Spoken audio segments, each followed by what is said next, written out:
we're all out here working together to make sure that the visitors here to the mall, as well as the workers, are kept as safe as possible. The mall is not considered a crime scene at this time, and people are free to go in and out of the crime scene. Because this is not an active crime scene event, the mall management have complete authority on whether or not the mall gets shut down or not. They have elected to keep it open during this criminal investigation. We do have members of criminal investigations here to conduct an investigation while simultaneously having this search going on to make sure there are no suspicious devices or packages inside the mall. Has the mall been searched, or is it an active situation now? So the mall is currently in the process of being searched. So if you were to go inside the mall right now, you're going to see a police presence in there.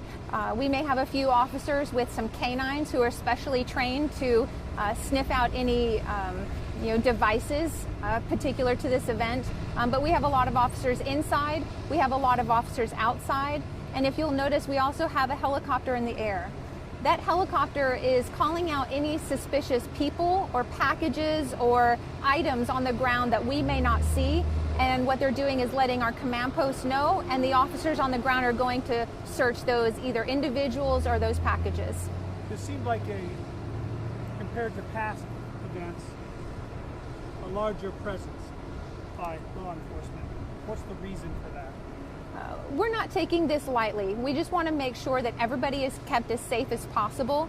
And we want to make sure that the people visiting the mall and the people who are working in the mall are as safe as possible. And I think it's important that we make sure for not only the visitor's safety, but for the workers' safety, that we feel confident that there's nothing in here that's going to hurt them.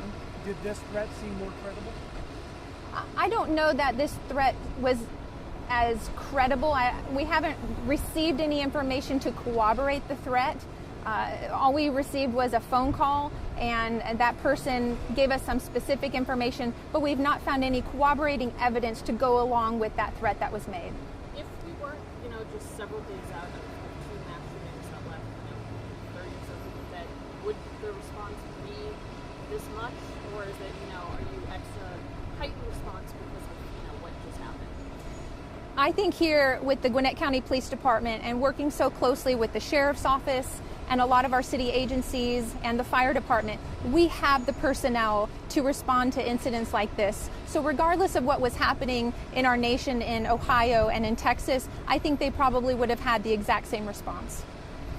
Was there any specific store or area of the mall where you guys, searched first, or were paying more attention to maybe than others?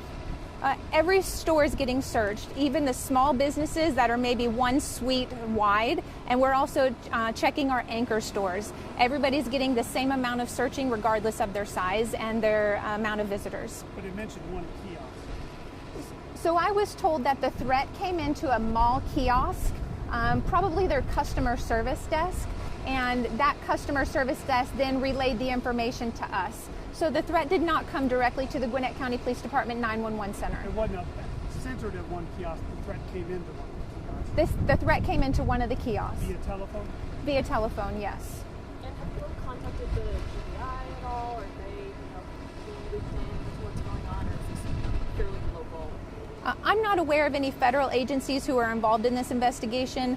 We do have our criminal investigations here, and they are going to do an investigation on the criminal side while all of this search is going on, just to make sure everybody is safe. Searching for a bag, so there's a bomb threat, or what type of threat? I was asked to not go into the specifics just yet. They want to make sure that everybody is safe. But they're looking for anything suspicious. It could be a backpack, it could be a box, it could be a person. We're just wanting to see something that's out of the ordinary. And we did see one person detained, whatever you want to call it, by the food court. Talk about that. Is related, not related, what? So as our officers were doing a methodical search, they found somebody who was inside one of the vacant movie theaters. They confronted that individual, and he was not cooperative with our verbal commands. And because of that, he was detained. I don't know if there's going to be any criminal charges, but as of right now, we don't believe that person is related to this criminal event that we're investigating right now. What capacity do you know was the mall at the time of the calling, or even right now? I don't know what the capacity is. School started just a few days ago, so there's probably not a lot of school-age children inside the mall, but I don't know exactly how full it was. And can you talk a little bit about the coordination efforts of the mall when the incident first happened, of being able to get people out or being able to move them along? So the mall is not being evacuated. The mall is completely open. We are working with mall security and mall management, and they have the authority to shut down the mall or keep it open. And they're working very closely with us. You're going to see them in and out of our crime scene tape as we figure out what's going on. But you're also going to see a heavy mall security presence here on property as well, like you would any other day.